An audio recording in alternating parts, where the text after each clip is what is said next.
Forest fires have also been increasing dramatically in recent years, a sign that many forests have become weakened and dried out. And we know now that dying trees in forests can usually be rejuvenated by remineralizing their soil with finely ground gravel dust.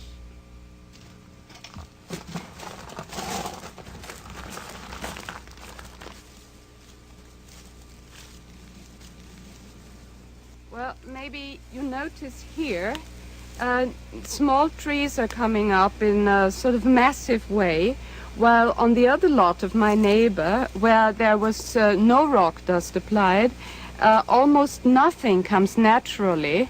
There are the old trees and sort of bare soil, needles covering the soil.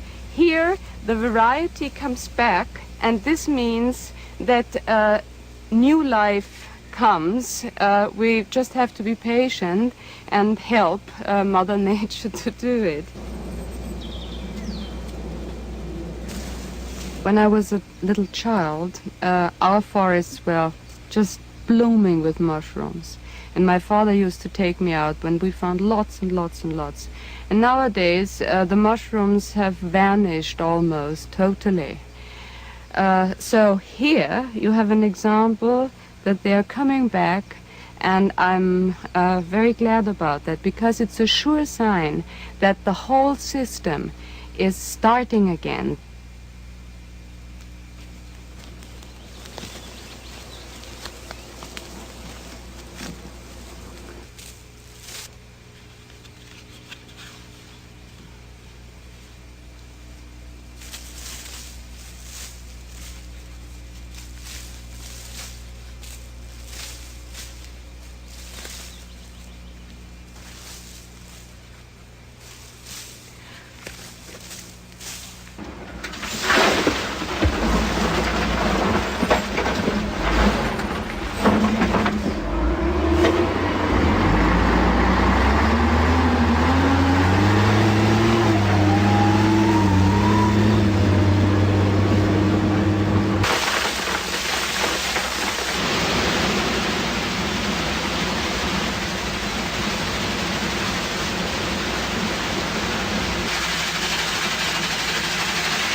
Most important thing for rock dust for agriculture is the fineness.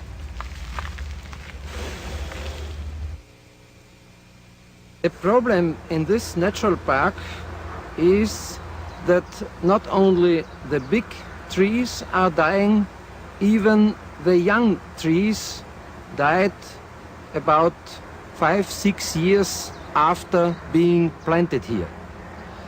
And in these 5-6 years, these trees had a very small growth.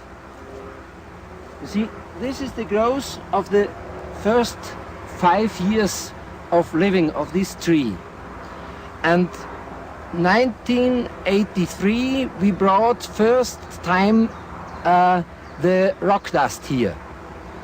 And every year, beginning from 1983, you see the much bigger growth of these trees until 87. This tree was at 7-8 years at this height. In the following 4.5 years, the tree reached this growth. The problem in this place was that from air pollution from a copper industry very near to this place, the soil and the air was so polluted that experts thought to take away the whole soil and to bring new one to get a new forest. And we wanted to demonstrate that only with a small quantity of rock dust, the polluted soil could be regenerated. And we came here to put first time rock dust at 1983, and it was very surprising for us that even a half a year later the trees showed the first better growing. Against the opinion of the experts, they said there will not be any result, or it will take lots of years.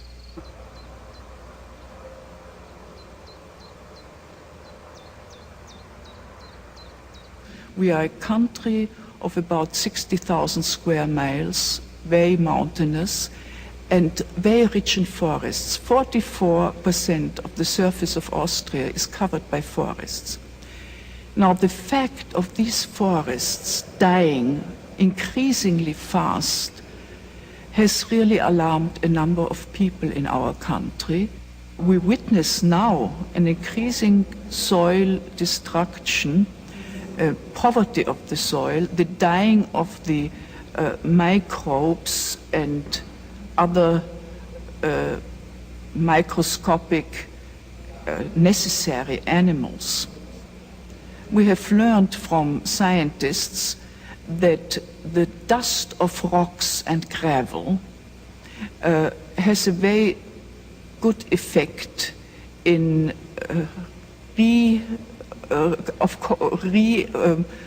of rendering life back to the soil. At the moment, we feel that everything simply has to be tried and has to be done to turn the wheel around.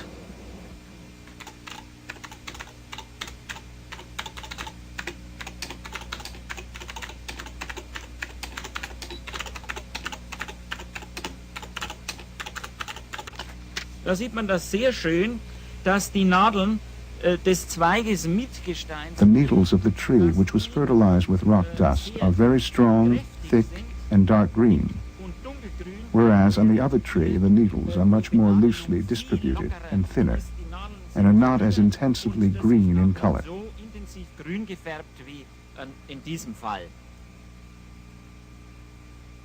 Es handelt sich um Tomatenpflanzen. Die Pflanzen These are stehen tomato plants auf from the same location.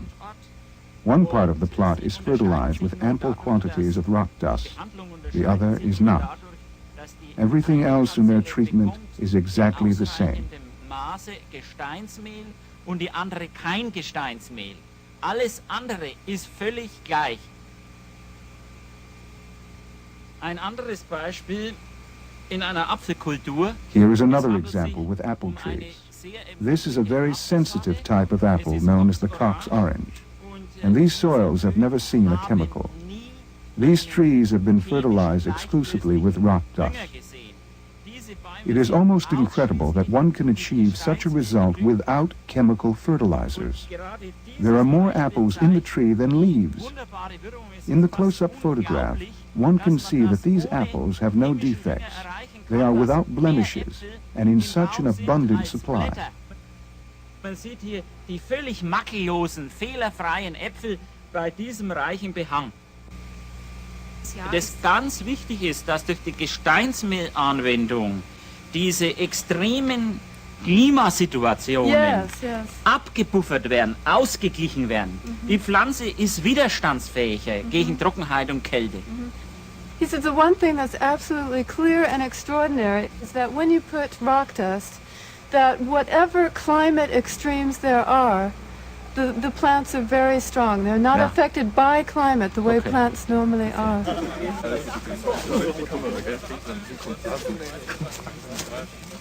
Also wenn Sie mich fragen, warum die Gesteinsmehlanwendung bei derartigen Erfolgen, die man ja You might ask me why fertilizing with rock dust, despite all its success, which can be proved, has progressed so slowly and is not recommended officially by our agricultural institutions and by science. The big chemical fertilizer producers do not like competition. They want business just for themselves. Der erste, das ist einfach ein wirtschaftlicher Grund. Die großen Düngemittelhersteller sehen nicht gerne eine Konkurrenz. These chemical fertilizer producers, of course, have a strong political lobby in order to put themselves in the foreground and to push everything else into the background. Sich selber in Vordergrund zu bringen und alles andere zurückzudrängen. Remineralizing the soils of the world's forest will not do much good, however, if we keep cutting down the forests.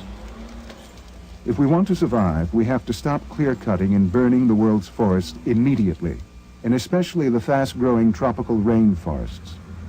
Since most of the rainforest countries are heavily indebted to the Western powers, they are likely to be quite ready to stop the clear-cutting in exchange for appropriate reductions in their foreign debts. This formula has already proved highly successful in preserving some rainforest lands. But it means that the World Bank and other economic interests who have been profiting from the destruction of the rainforests, even directing it to a large extent, are going to have to put the survival of all of us ahead of their short-term financial gain.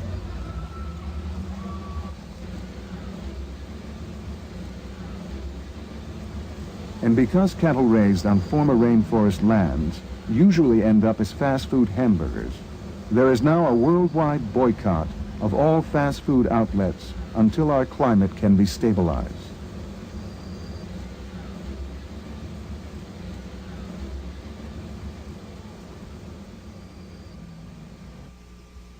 We can rejuvenate the world's remaining forests by remineralizing them with gravel dust, ground as fine as talcum powder so it can be made use of quickly by the trees.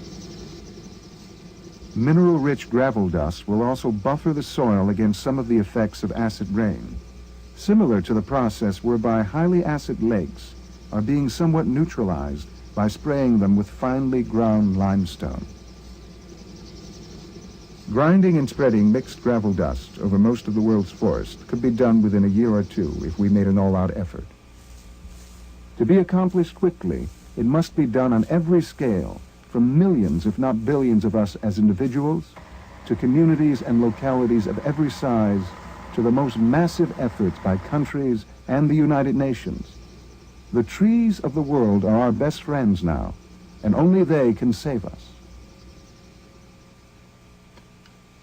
And we have to quickly plant millions of square miles of new, fast-growing trees on soil that we have remineralized, especially drought-resistant trees, which don't need much rain, since summers will be increasingly hot and dry. All these new trees will help consume the excess carbon dioxide in the atmosphere quickly. The most massive involvement and commitment will be necessary if we are to succeed in time.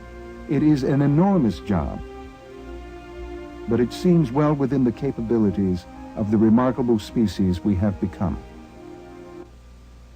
After a few years, we can use the new tree trunks for fuel, as a renewable energy replacement for fossil fuels.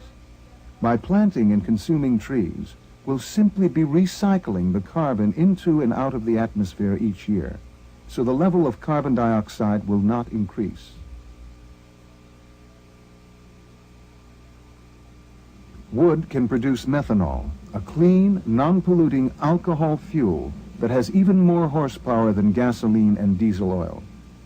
Another clean alcohol fuel, ethanol, can be made from corn and other agricultural crops, and very efficiently on remineralized soil. Racing car drivers often choose alcohol fuels over gasoline because of their greater power. Substituting clean alcohol fuels for oil will have other enormous benefits as well. We can stop competing for oil in the Persian Gulf, where most of the world's remaining oil is located, with the ever-present danger of a nuclear war over oil. The oil companies can use their tremendous refining capacity to produce clean, environmentally safe fuels. And we won't have any more of those terrible oil spills, which kill fish and birds and ruin our beaches. Methanol and ethanol spills dissolve almost harmlessly in water. We're almost out of oil anyway. Projections show that in another 20 to 30 years, almost all the world's oil will be gone. Wouldn't it be a shame to die for it now?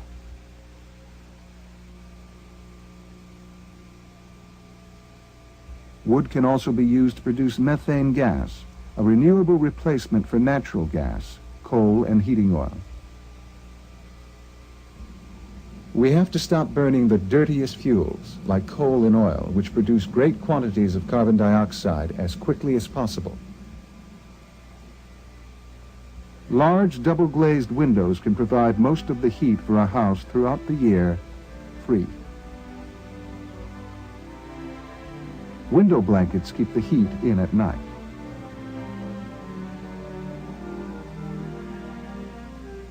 Insulation can also cut heat losses tremendously by keeping cold air out and warm air in. The sun's free energy can even be used to cool living and working spaces in the summer.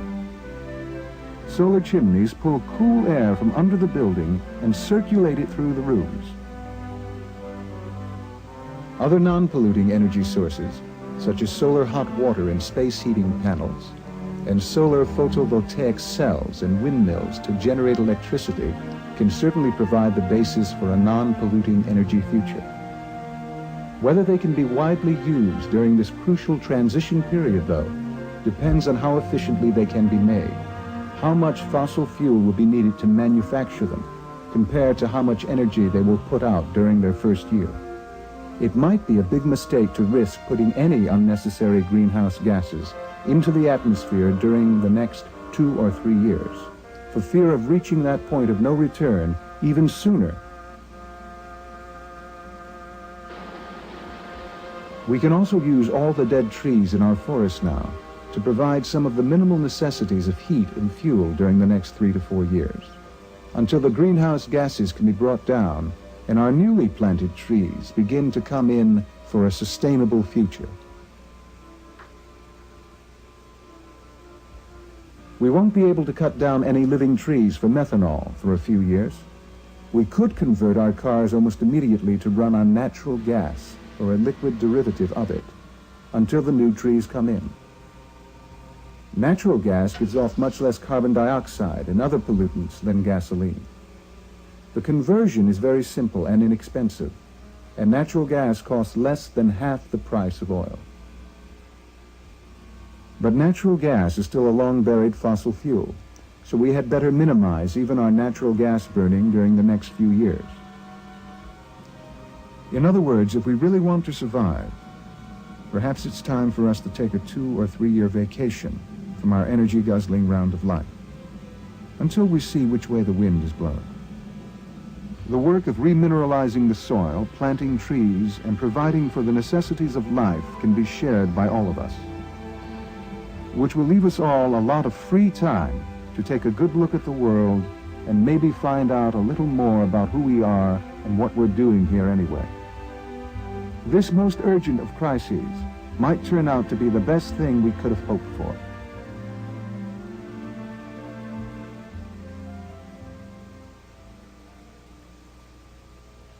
Remineralizing the soil will also revolutionize our agriculture.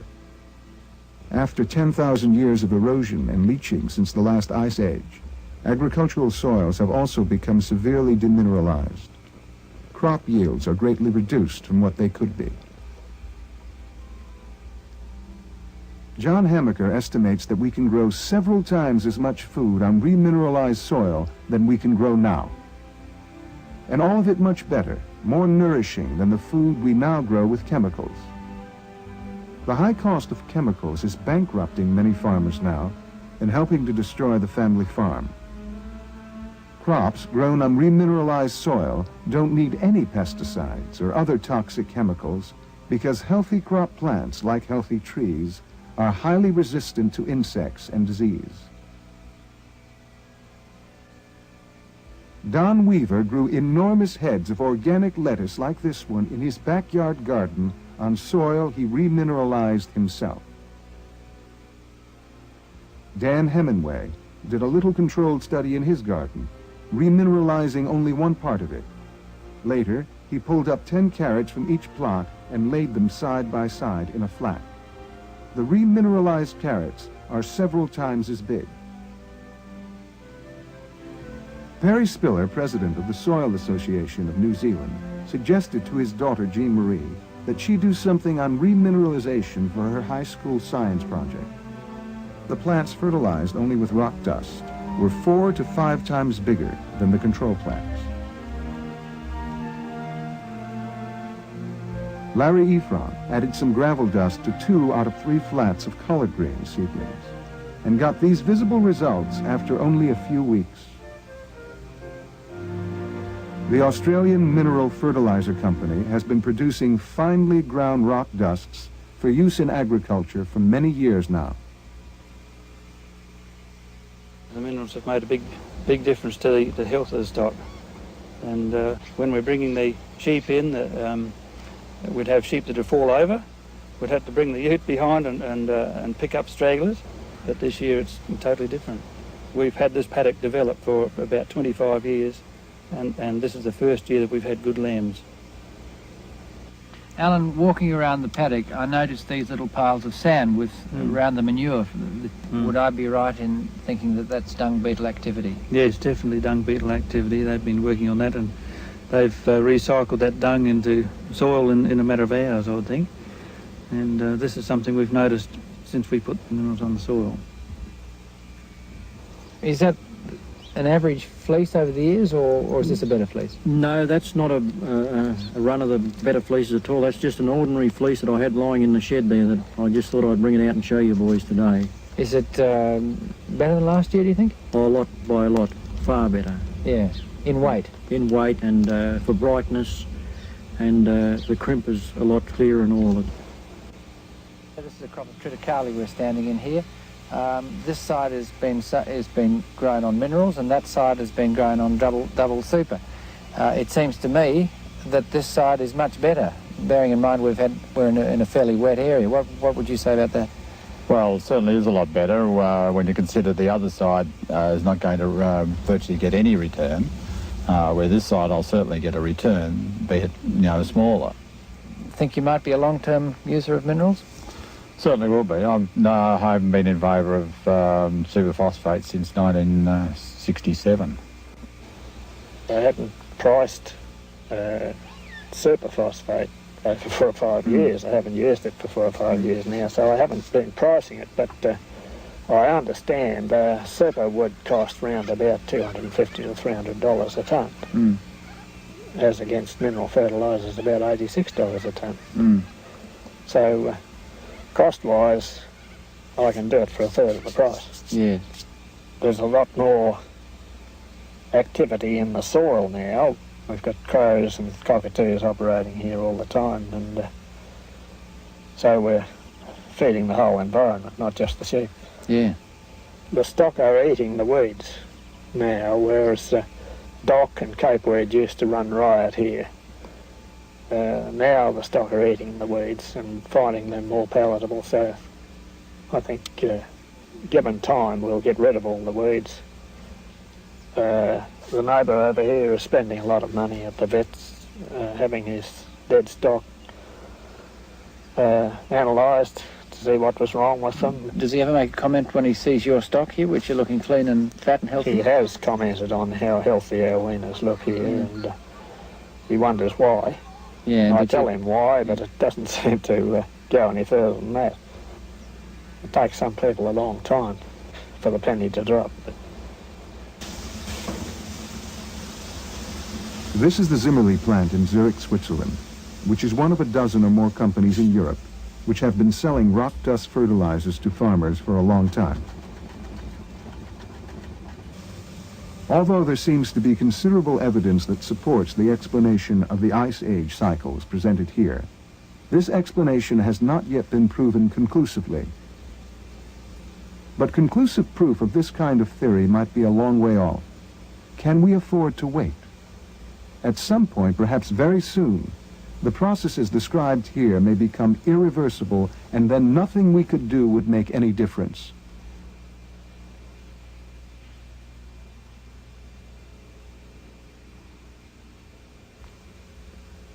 Even if we were to begin tomorrow to do everything that needs to be done, however, and are ultimately successful in stopping the next ice age, the climate might still be increasingly severe for the next few years, until some of the excess carbon dioxide can be taken out of the atmosphere and the greenhouse effect begins to subside. So we also need to begin stockpiling food, especially staple foods like grains and legumes, to get us through the next few years safely. The only way we can quickly build up worldwide food reserves enough is by remineralizing farm soils, which will bring much higher yields within a year or two. It will help if we stop feeding so much of our grains to cattle and other animals, and reduce our meat eating for a while. We also need to quickly build as many solar greenhouses as possible.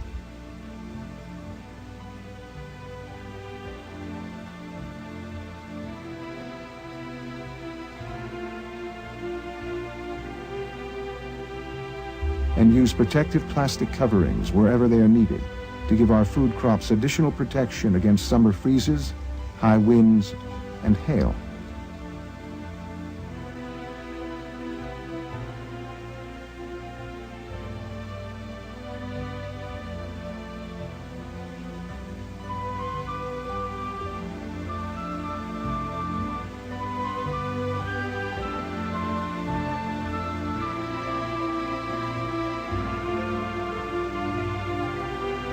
An attached solar greenhouse will also heat much of the house at the same time.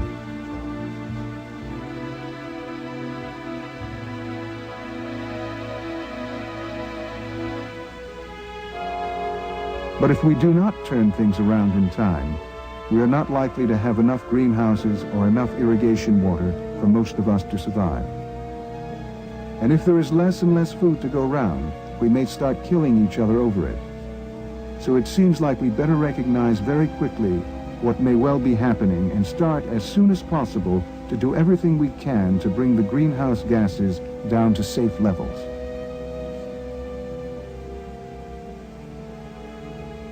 Some people will say things like, if the ice age is coming, we shouldn't try to stop it. It's what nature intends.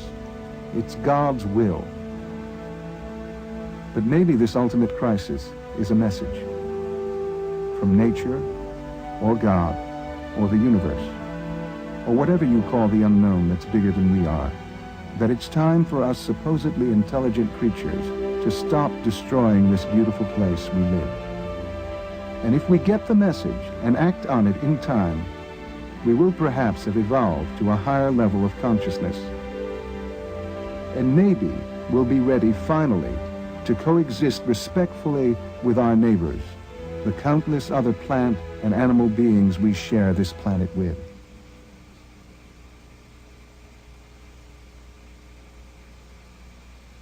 Have we got the guts to do it? How much do we really want to be here?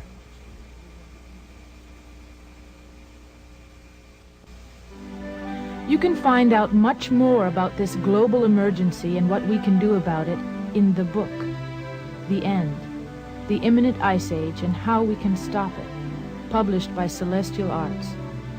It's really a handbook for our survival. You can call toll-free 1-800-441-7707. In California, please call 415-524-2700. Copies of this film are also available in VHS or beta, together with a summary of the ideas and evidence.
that concludes this Alternative Views. Alternative Views is a presentation of the Alternative Information Network, P.O. Box 7279, Austin, Texas 78713. Goodbye.